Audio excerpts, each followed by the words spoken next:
시청자 여러분 안녕하십니까. 생생한 지역경제 현장, 지역경제 매거진 곽경호입니다. 본격적인 한파가 시작됐습니다만 새밑 한파를 녹이는 따뜻한 소식부터 먼저 전해드리겠습니다. 지역의 한 대기업 직원들이 급여에서 몇십 원부터 몇백 원까지 떼내 불우이웃을 돕고 있다고 하는데요. 이 돈이 티끌모아 태산이라고 벌써 2억 원 이상 모였다고 합니다. 따뜻한 온정의 현장 찾아가 보겠습니다. 또 국제금융허브로 도약을 추진 중인 부산시의 비전을 자세하게 알아보는 전문가의 대담 파워 인터뷰도 마련되어 있습니다. 103번째 지역경제 매거진 지금부터 저와 함께 보시겠습니다. 연말을 맞아 지역의 한 대기업 직원들의 나눔 사랑이 훈훈한 화제가 되고 있습니다. 현대중공업 임직원들은 최근 급여 우수리를 모아 불우이웃 돕기에 나섰습니다. 매월 급여 가운데 몇십 원부터 몇백 원까지 남는 끝자리를 떼내 불우이웃 돕기 성금으로 내는 것입니다. 저희들이 모은 작은 우수리들이 이렇게 어려운 이웃들의 큰 힘이 되는 것을 보니 참 뿌듯합니다. 이번 급여 우수리 모으기 운동은 현대중공업 임직원들이 이웃 사랑을 실천하기 위해 자율적으로 실시하고 있습니다. 올 3월부터 펼치고 있는 이 운동에는 2만 5천여 명의 임직원 대부분이 참여하고 있습니다. 비록 작은 금액이지만 기부에 동참한 직원이 많아 그야말로 티끌모아 태산입니다. 이렇게 모인 연간 적립금액은 2억 원을 넘습니다.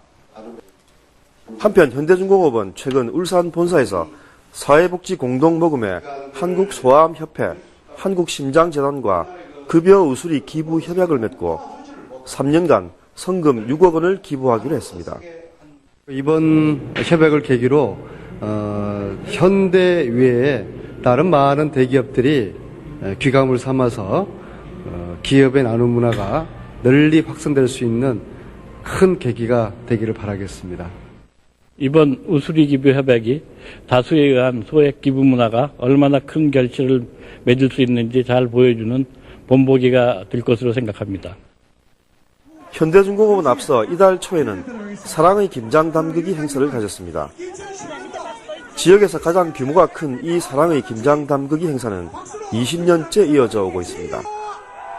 이날 행사에는 현대중공업 민계식 회장과 이재성 사장, 오종세 노조위원장을 비롯한 회사 관계자들은 물론 수능 시험을 마친 지역 고3 학생들과 현대중공업의 외국인 감독관 부인들도 참여해 구슬땀을 흘렸습니다. 총 600여 명이 참여한 이날 행사에는 1만 2천 포기의 배추와 2천 개의 무가 소요됐고 18,000kg의 김장김치가 만들어졌습니다. 지난해보다 재료비가 대폭 인상됐지만 김장 물량은 지난해 수준을 유지했습니다. 현대중공업의 자선 바자회 판매 수익금이 작년보다 10% 이상 늘어난 덕분입니다. 이날 담근 김장김치는 10kg씩 모두 1,800상자로 나뉘어 울산 지역의 사회복지시설 40곳, 무료 급식소와 경로당 16개소 및 기초생활수급가정 700세대 등에 전달됐습니다. SEN 곽경호입니다.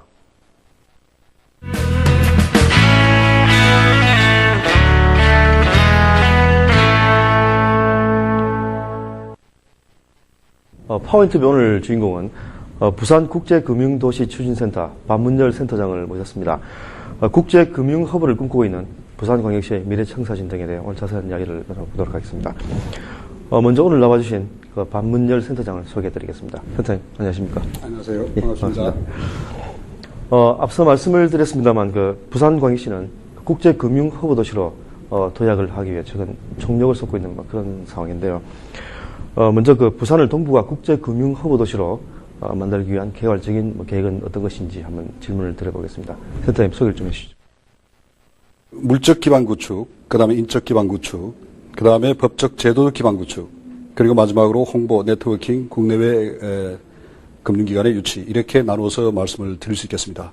우선 물적 기반 구축에 대해서는 여러분들 혹시 아시겠지만 지난 5월 10일 문현국제금융단지에서 이미 소위 메인 컴플렉스 63층짜리 건물이 기공식을 올렸습니다.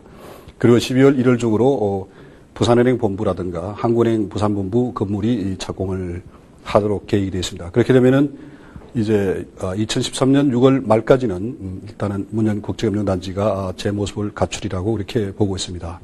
그다음에 인적기반 구축에 관해서는 저희가 일단 여러 가지로 지금 다양하게 노력을 하고 있습니다. 우선 그 부산대학교 김창수 교수 팀이 중심이 되어서 국제금융도시 개발센터라는 것을 운영하고 있으면서 소위 글로벌 금융 리더스 포럼 해서 지금 2년째 계속하고 있는데 2주마다 모여서 저희들이 금융인들을 중심으로 해서 모여서 일단은 앞으로 부산 국제금융도시 미래에 대해서 계속 서로 논의하고 있습니다.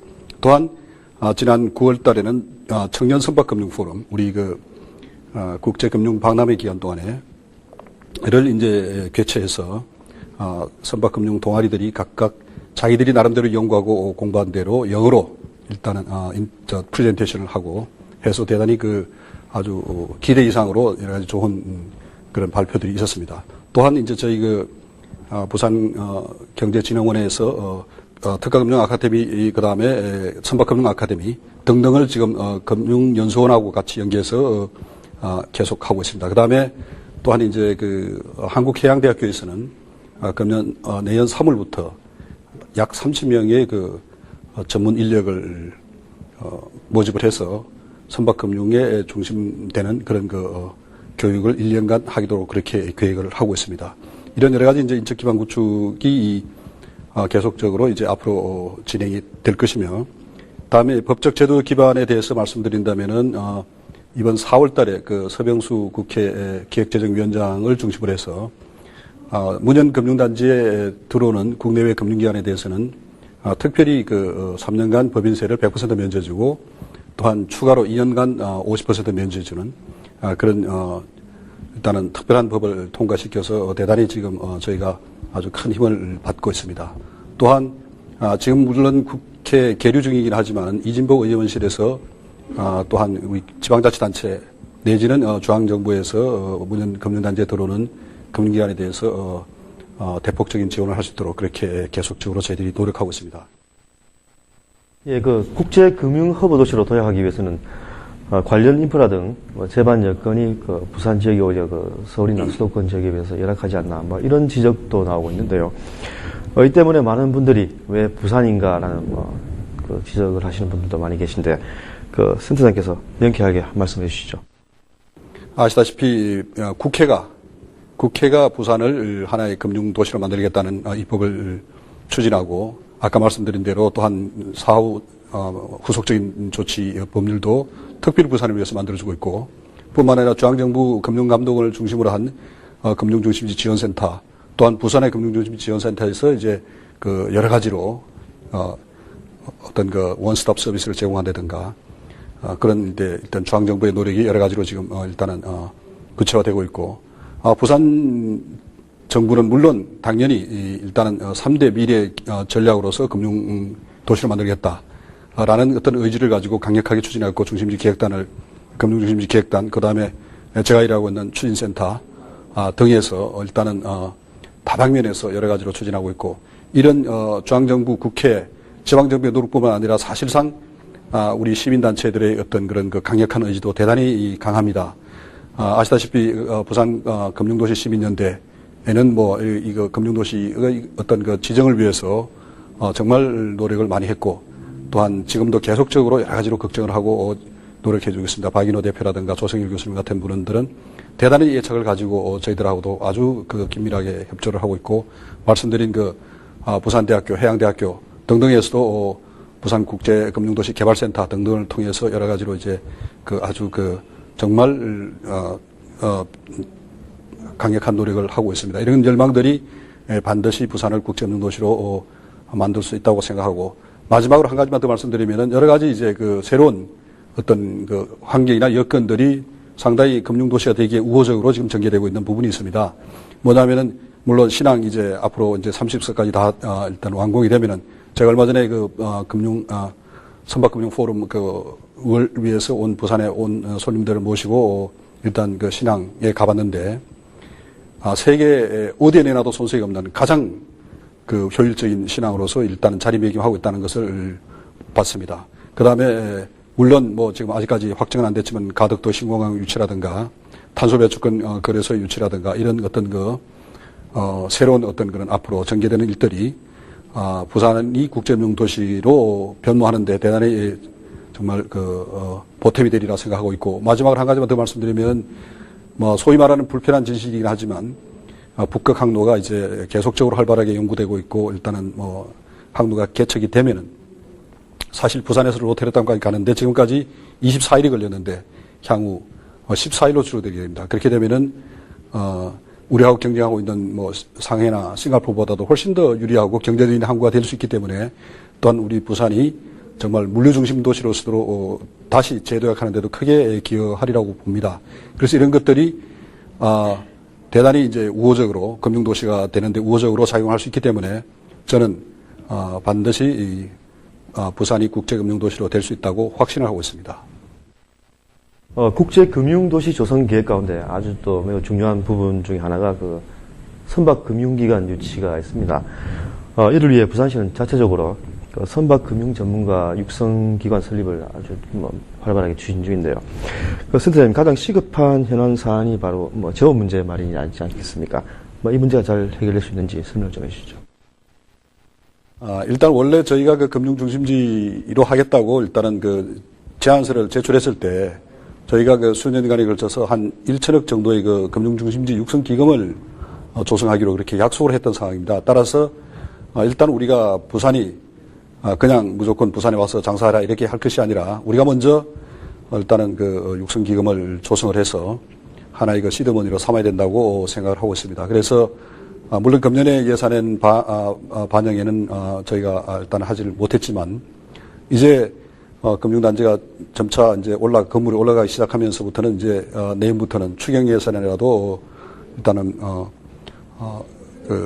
편성을 해서 일단 저희들이 스스로 일단은 어느 정도 기금을 마련해야 됩니다. 기금을 마련하고 또한 나아가서 예를 들어서 부산 시민 전체가 하나가 되어서 예를 들어서 시민들 같이 하나의 주주 운동을 할 수도 있고, 그 다음에 저희가 또 이제 금융기관 설립을 위해서 부산상공회의소하고 부산은행 그 다음에 선조협회 이렇게 함께 MOU를 체결한 바 있습니다. 그래서 이런 부산은행이라든가 상공회의소, 선조협회가 중심이 돼서 함께 또 힘을 보탤 수 있다고 봅니다.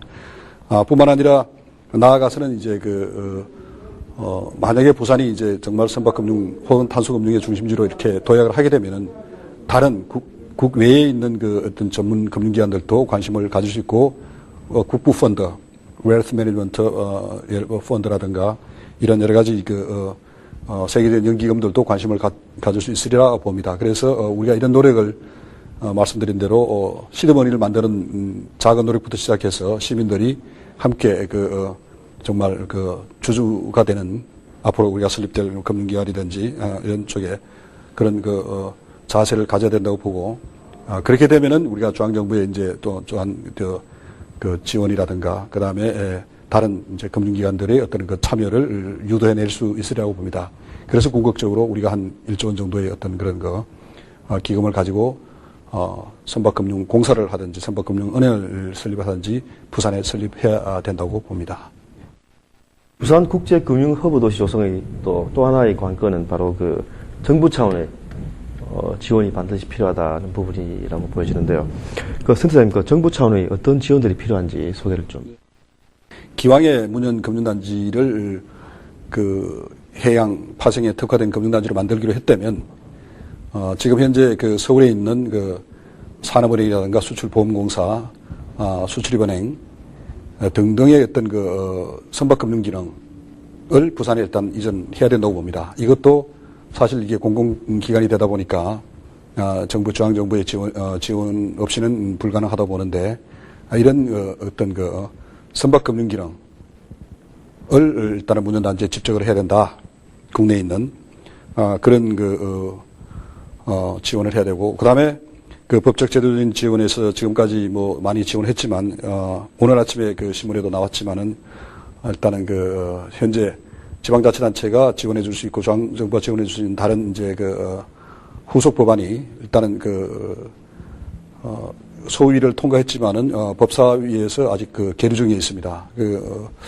어떤 여러 가지 이유로 계류하고 있는데, 이거는 제가 볼 때는 잘못됐다고 봅니다. 일단은 해당 소위에서 통과된 법률이 법사위에서 통과되지 않고 지금 몇 달째 잠자고 있다는 것은 부산 시민을 혹은 일단 금융도시를 추진하는 사람들에 대한 어떤 예의가 아니라고 저는 봅니다. 그래서 이런 것들도 일단은 빨리 좀 정리가 돼야 될 것 같고요. 그 다음에 제가 또한 강하게 지금까지 주장해 온 중에 하나가 금융중심지위원회가 지금 현재 비상설로 돼 있고, 그 다음에 금융위원장이 일단은 겸직하게 돼 있는데, 계속적으로 저는 주장하는 바가 이게 상설로 대통령 직속 기구가 돼야지 이 진행이 될 수 있다고 봅니다. 다른 어떤 나라도 이런 비상설 기구를 가지고 국제금융도시를 만든 나라가 없습니다. 아일랜드든 두바이든 다들 최고 권력자의 어떤 직속으로 일단은 상설화해서 수년간 계속적으로 일단은 추진하는 건데, 우리는 지금 겸직을 하고 있게 되고, 그다음에 위원들도 다들 그냥 비상설로 겸직하고 있으니까 아무도 거의 많은 관심을 주지 못하고 있습니다. 그래서 우리나라 녹색성장위원회라든가 국가브랜드위원회처럼 따로 조직을 갖추고 상설된 조직을 갖추고 위원장이 대통령 직속으로 상설로 근무를 해야 된다고 봅니다.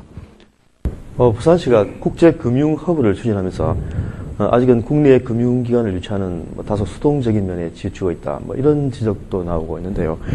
선대장님, 이 부분에 대해서는 어떻게 생각하시는지 궁금합니다.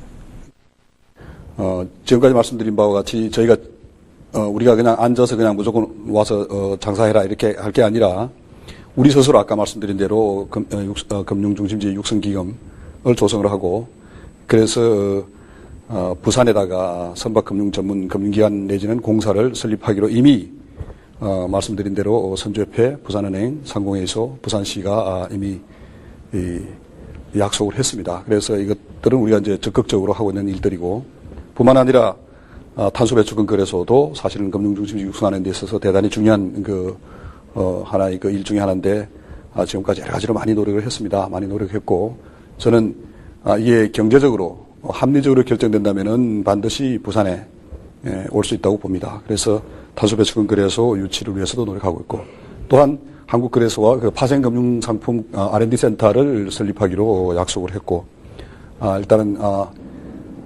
한국해양대학교의 용역을 의뢰해서 해운거래소 설립에 대해서도 지금 많이 진전이 되고 있습니다.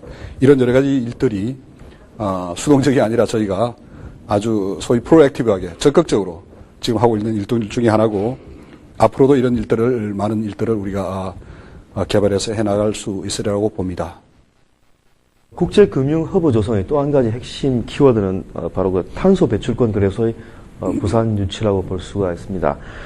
이번엔 탄소 배출권 거래소의 부산 유치 문제에 대해 이야기를 나눠보도록 하겠는데요. 선생님, 파생 금융의 핵심이 될 탄소 배출권 거래소의 부산 유치 전략은 어떤 것들인지 소개를 좀 해주시죠.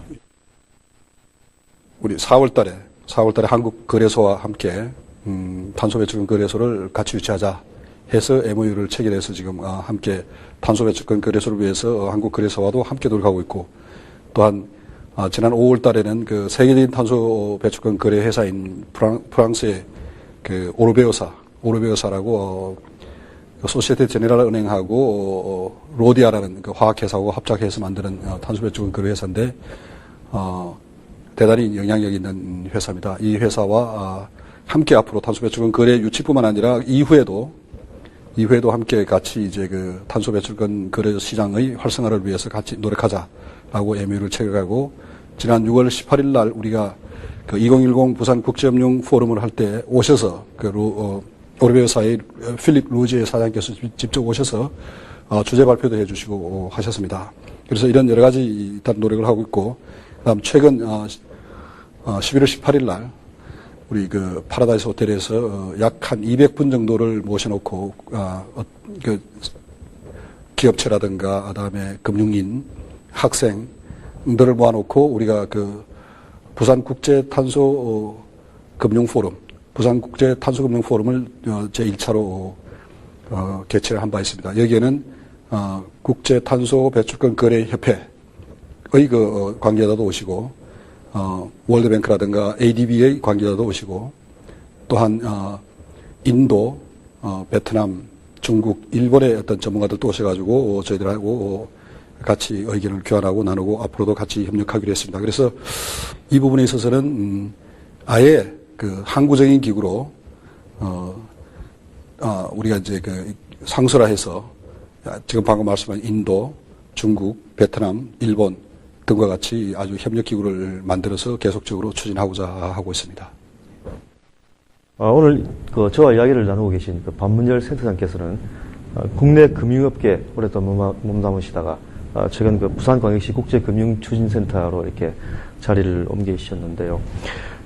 센터장님 중책을 맡으시고 앞으로 포부가 있으시면 끝으로 한 말씀 부탁드립니다. 이거 진짜 뭔가 이제는 돼가는구나 라는 어떤 그 느낌을 가지는 분들이 꽤 계시는 것 같고 저는 그렇습니다. 저는 이게 만약에 우리가 성공하지 못하면은 그동안 우리가 전부 다 거의 말하자면은 좀 속된 말로 사기친 거나 마찬가지라고 볼 수도 있거든요. 그래서 이건 반드시 해야 되고 어떻게 해서라도 해야 된다는 그런 각오로 지금 임하고 있습니다. 그래서 우선 첫 번째 해양 파생이라는 약간 어떤 괴갈적이고 포괄적인 의미의 어떤 그런 말하자면 목표를 좀 더 구체적으로 선박금융 혹은 탄소금융으로 일단 구체화시키다 보니까 우리가 해야 할 일도 구체적으로 눈에 보이기 시작했고 그래서 선박금융 포럼이라든가 탄소금융 포럼도 하게 되고 탄소배출권 거래소 유치도 하게 되고 해운 거래소 유치도 이제 이렇게 진행이 되고 있습니다. 그래서 나름대로 지금 나름대로 우리의 목표라든가 방향이 보이는 듯한 그런 이제 분위기가 돼서 대단히 기쁘게 생각합니다. 기쁘게 생각하고 향후로도 지금 여러 가지 이제 아직도 할 일이 많은데 제 바람이라면 정말 부산이 선박금융, 탄소금융 하면은 동북아의 어떤 센터다 하는 어떤 그런 확고한 자리매김을 할 수 있는 데 조금이라도 도움이 될 수 있는 일이라면은 정말 최선을 다하려고 생각하고 있습니다.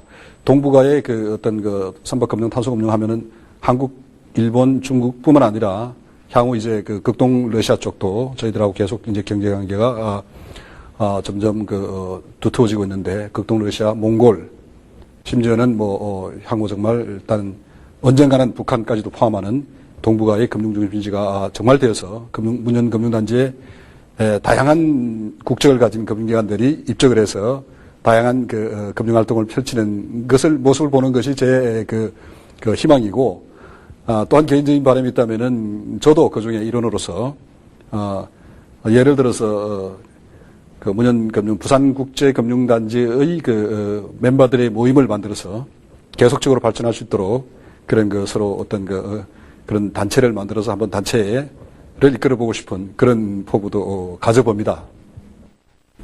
국내 제2의 도시인 부산이 제조업의 쇠락으로 지역 경제를 우려하시는 분들이 많은데요. 국제금융 허브 도시 조성을 계기로 부산이 명실상부한 글로벌 도시로 재도약할 수 있도록 성원을 보내드리도록 하겠습니다. 103번째 지역경제 매거진 오늘 순서는 여기까지입니다. 시청자 여러분, 다음 시간에 다시 찾아뵙겠습니다. 고맙습니다.